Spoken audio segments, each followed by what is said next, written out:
Olá, o Academia está no ar. Mesmo diante de um cenário de crise, o mercado de franquias cresceu, segundo o último balanço da Associação Brasileira de Franchising.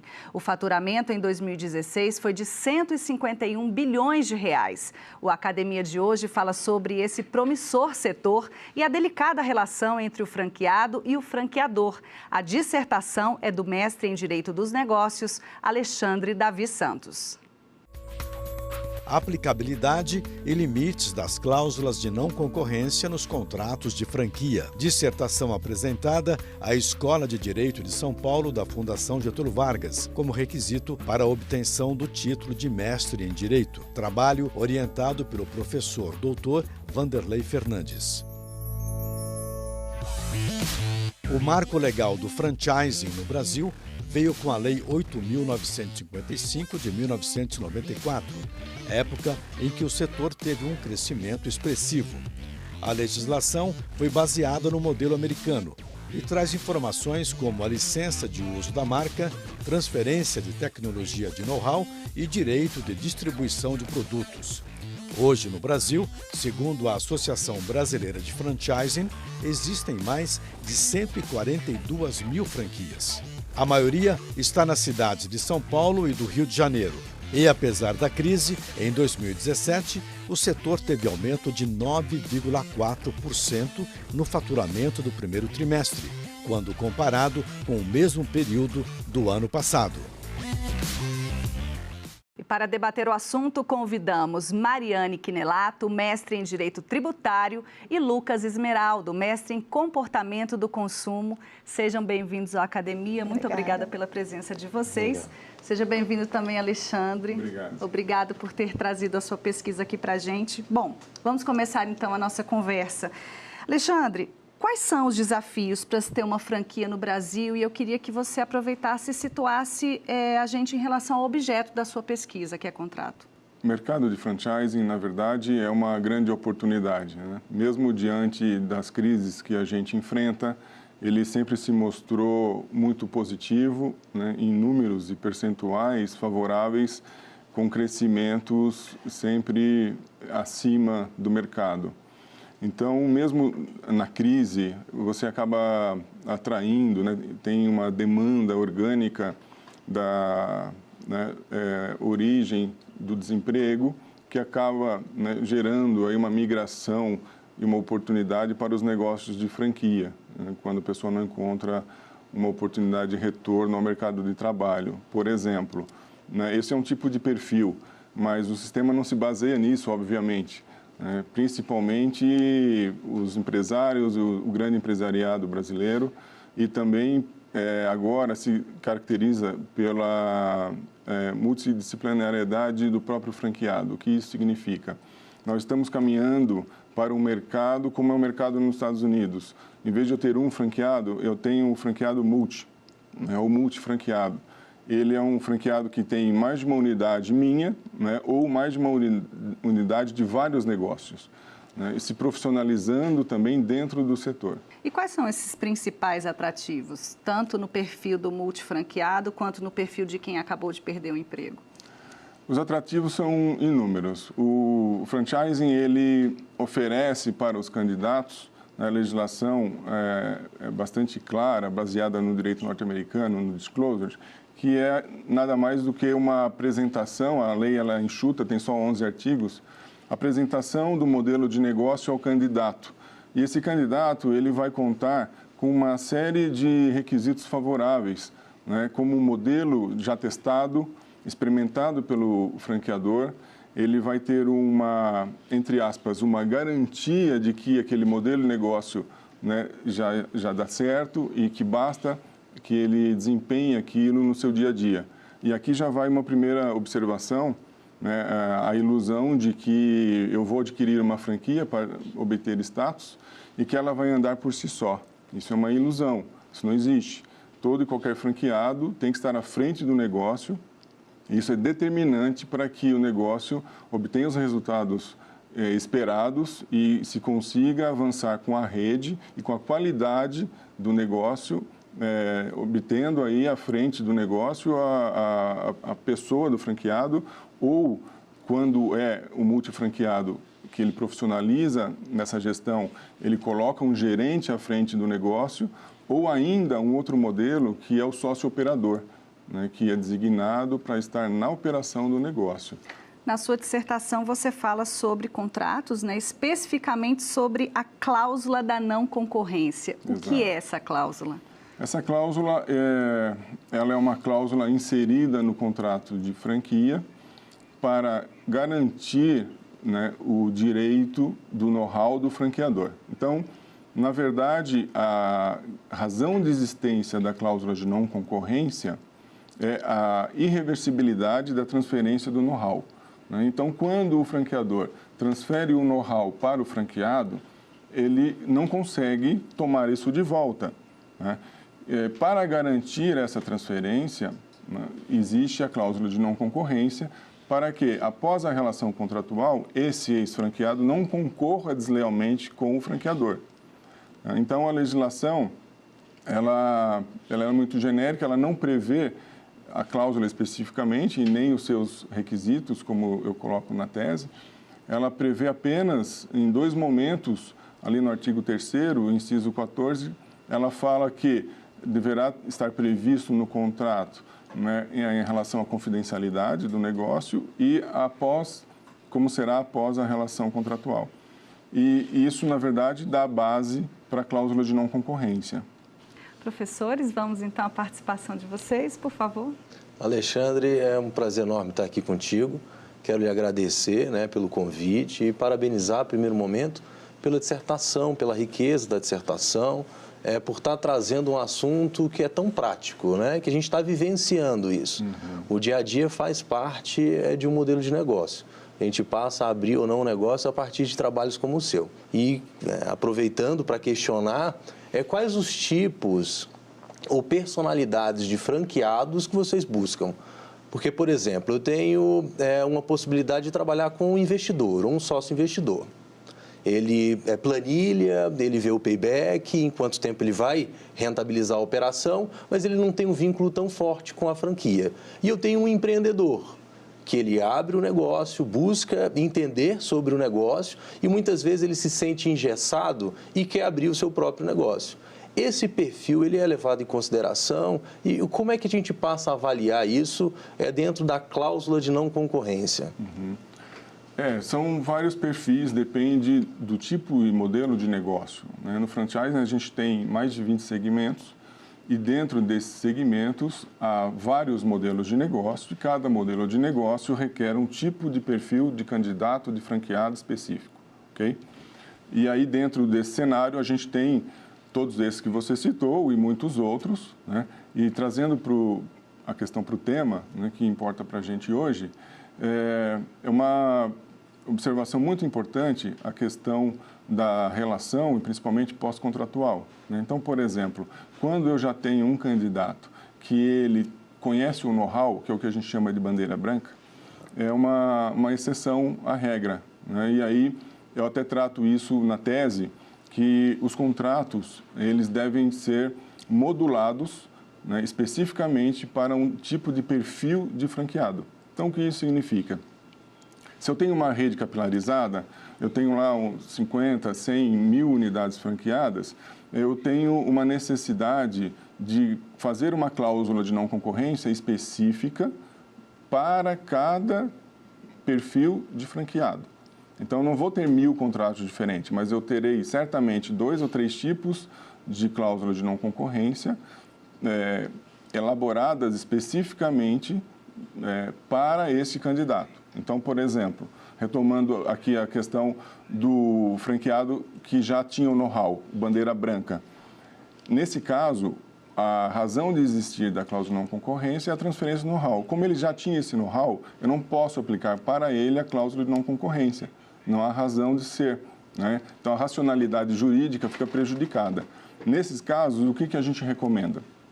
Que ele continue com a atividade que já estava no ramo, porém, sem a caracterização do negócio. Então, ele não vai ter o trade dress, que a gente chama, né?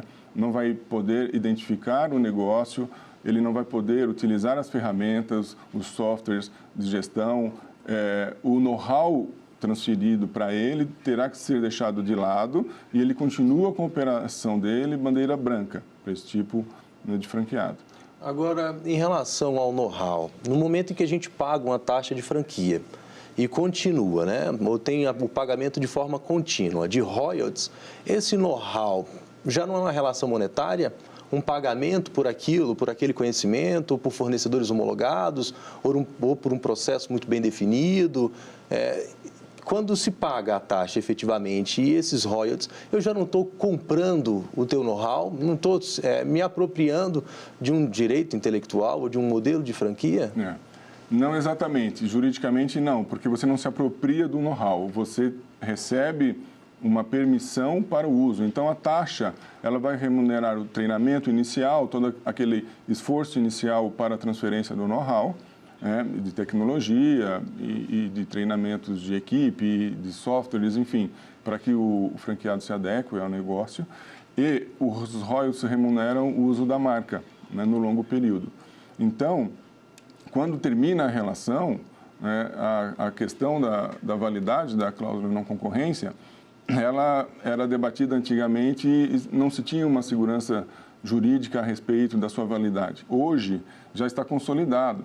O STJ, em 2015, consolidou o entendimento de que as cláusulas de não concorrência são válidas desde que atendidos alguns requisitos que eu coloco na tese como os requisitos essenciais. Então, você precisa ter necessariamente que a cláusula contemple o requisito da questão da atividade, então tem que ser atividade específica, que eu estou restringindo, né, que é o objeto, a questão do prazo, que não pode ultrapassar 5 anos, e a questão do território, que tem que ser delimitado também, isso tudo dentro de um bom senso. Como a lei ela é uma lei que ela não estabelece todas as regras para o contrato, né, a gente acaba tendo uma migração, né, orgânica e natural do Código Civil e da Constituição Federal.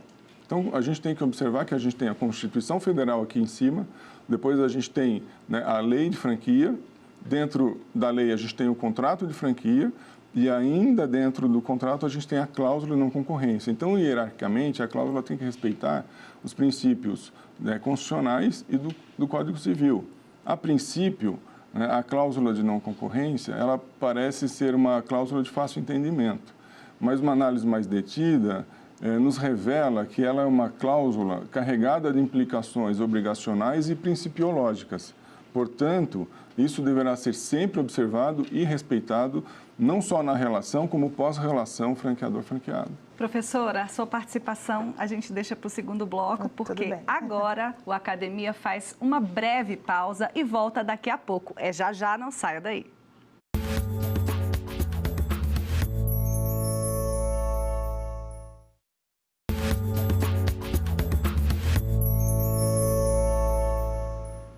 Estamos de volta com a Academia, hoje falando sobre o mercado de franquias no Brasil e a legislação que protege o franqueado e o franqueador. E a gente começa esse segundo bloco do programa com uma participação especial que vem lá de São Paulo. O diretor jurídico da Associação Brasileira de Franchising também quer tirar uma dúvida sobre o tema da dissertação do Alexandre. Ele mandou um vídeo para a gente, vamos ver. Alexandre, quais são os limites da cláusula de barreira de não concorrência, de acordo com o estabelecido no inciso 14, e quais foram os resultados alcançados na sua tese em relação a esse ponto? Os limites, eles são importantes porque a identificação, né, que resultou da pesquisa de mestrado, ela nos traz aí 3 requisitos essenciais, como eu já citei, que eles são elementos fundamentais para a validade da cláusula. Então, o que isso significa? Como eu fiz a análise de 10 contratos também, né, isso tem um efeito prático, se não contém um desses elementos, a cláusula ela é anulada ou relativizada. Então, a gente precisa necessariamente que a cláusula de não concorrência ela contenha a delimitação em relação ao objeto, que é a atividade específica, e essa atividade não pode ser genérica. Então, por exemplo, eu tenho um restaurante de comida japonesa, e aí eu coloco na cláusula de não concorrência que esse franqueado não poderá concorrer comigo após a relação contratual, também na atividade no segmento amplo de alimentação. O que tem né, uma alimentação de comida italiana, por exemplo, em relação ao know-how da comida japonesa? Nenhum. Se eu coloco isso na cláusula, né, então eu amplio muitos direitos, eu acabo fragilizando a cláusula e sujeitando essa cláusula a uma relativização ou até mesmo uma nulidade. Então, o objeto específico é importante, o prazo é importante também, não pode ser um prazo abusivo. Em média, a gente tem 2, 3 anos, chegando até a 5, dependendo da necessidade disso. E a questão do território, que é bastante delicada também, porque uma delimitação territorial é necessária, né? E isso é um ponto de discussão, porque há franqueadores que colocam além do território cedido em contrato. Então, ele tem uma restrição fora do território também. E isso tem que tomar cuidado, porque às vezes os franqueadores querem ampliar muitos direitos e acabam se prejudicando, porque isso pode ser visto como um ato abusivo e a legislação não permite esse ato abusivo, tá? Então, a gente tem um exemplo que é contundente, que vem lá dos Estados Unidos. Eu posso falar que é pública a informação.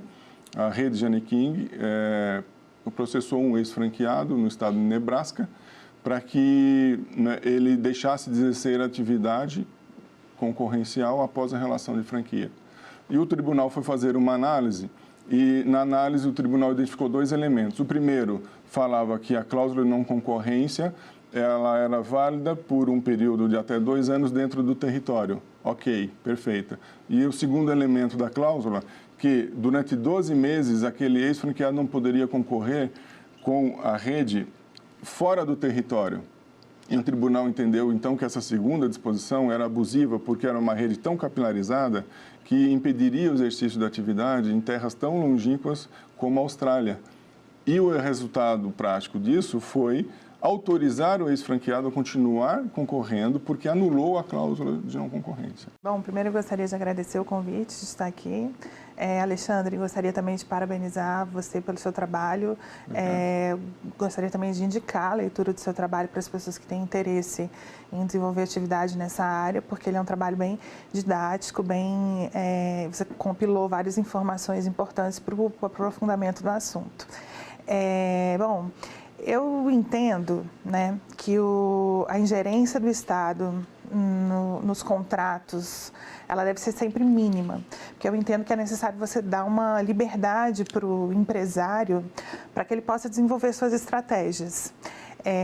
Porque, afinal de contas, é ele que vai arcar com o resultado das estratégias que ele estabeleceu, né? Então, eu queria que você comentasse um pouco sobre a ingerência do Estado, uma possível ingerência do Estado nos contratos de franquia. Porque a legislação ela é muito simples, ela tem 11 artigos e o Estado ele deixa uma liberdade contratual nesses contratos. Então, eu gostaria de comentar um pouco sobre até que ponto o Estado deve ingerir e aí puxando um pouco para o lado do empresário também.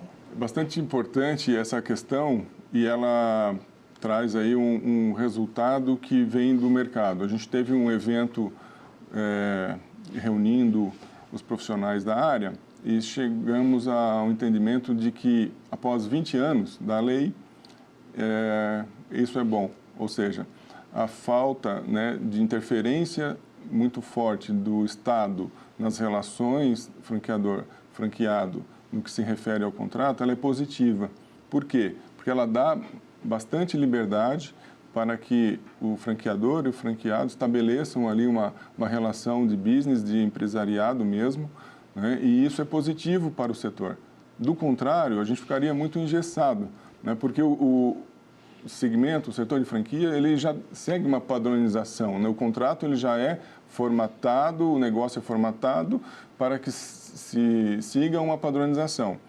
E se a gente tivesse também isso por parte do Estado, com certeza isso seria afetado. Então, essa liberdade que pode ser mudado a qualquer momento, inclusive em renovações contratuais, o modelo de negócio pode ser revisto e é muito dinâmico, é necessário, né, que esse empresariado tenha essa liberdade contratual a todo momento. Dentro da área, pegando a parte de território e as especificidades de raio de abertura de uma nova unidade ou de um novo concorrente, aonde fica o ambiente web?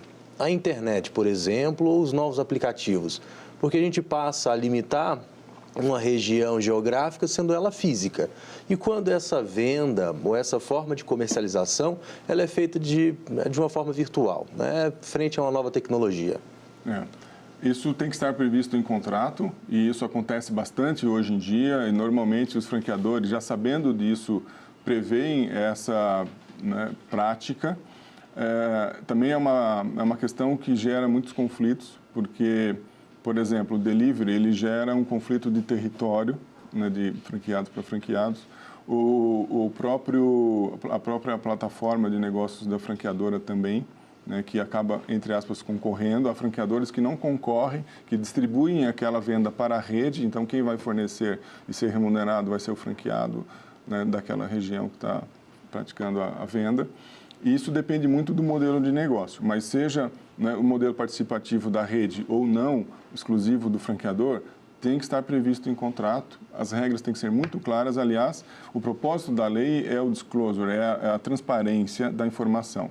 Antes de aderir ao modelo de negócio franqueado, todo e qualquer candidato tem direito a conhecer o modelo de negócio através de um documento que a gente chama de COF, Circular de Oferta de Franquias, em que todas as informações legais, inclusive contratuais e pós-contratuais, a cláusula de não concorrência tem que estar nesse modelo de instrumento jurídico, que é a COF, para que ele tenha um conhecimento prévio antes de decidir, né, se vai aderir àquela franquia ou não. E isso tem que ser feito no prazo mínimo de 10 dias, conforme manda a lei.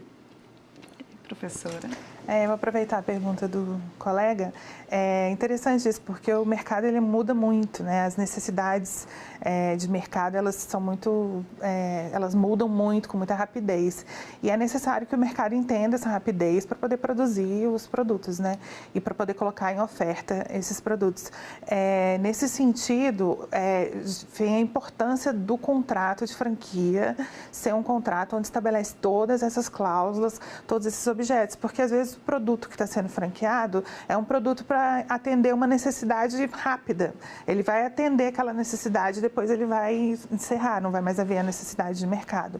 Então, nesse sentido, eu queria que você falasse um pouquinho sobre a importância do contrato, conter todas essas previsões e estar cercado de todos os limites das cláusulas de não concorrência, a importância de um contrato estar bem firmado. Sim, isso é importante mesmo, porque a gente fala em franquia, que realmente é um negócio bastante positivo, né, e vantajoso, tanto para o franqueador como para o franqueado, mas o fato de eu ter escolhido esse tema é justamente, né, quando acontece o conflito, que é após a relação, que ele insiste em continuar com uma atividade e isso tem que ser regulado em contrato. A questão dos produtos, dos negócios que são mais efêmeros, isso é prejudicial para o sistema. Não que isso não haja, acontece bastante. No entanto, a gente tem a proteção do Código Civil que garante o payback, né, que enquanto o investidor não houver recuperado aquele investimento, né, o contrato não pode ser resilido. Então, há uma garantia legal e por isso a importância de um contrato bem feito, né, para que isso seja contemplado e respeitado. Além, obviamente, como eu citei, das garantias constitucionais. Se eu tenho lá um exercício de uma profissão, por exemplo, de um dentista, a cláusula de não concorrência tem que observar isso, porque é um princípio constitucional, artigo 5º, inciso 13 da Constituição, é livre o exercício de qualquer ofício ou profissão, dentro, né, lógico, da regulamentação da lei, e isso não pode ser restringido através de uma cláusula, né? Mas eu posso restringir, sim, através da cláusula de não concorrência, a questão, mesmo essa questão do profissional, que ele não poderá concorrer com o franqueador quando houve a transferência de know-how. Então, por exemplo, se eu tenho um franqueado que ele tem uma franquia de uma clínica odontológica e ele nunca teve uma clínica odontológica ou não atuava na área, essa cláusula ela será válida, ainda que ele seja um dentista que não exerça a profissão, né? Ou se ele coloca um sócio operador para desenvolver essa atividade, a cláusula será válida, né? No entanto, em outras situações em que o profissional desenvolve a atividade dele enquanto profissional, aí a cláusula não poderá ser aplicada. Daí a importância de eu ter uma cláusula elaborada especificamente para o perfil do franqueado, né? Então, é o que a gente fala que a cláusula tem que ser tailor-made, né? Feito sob medida.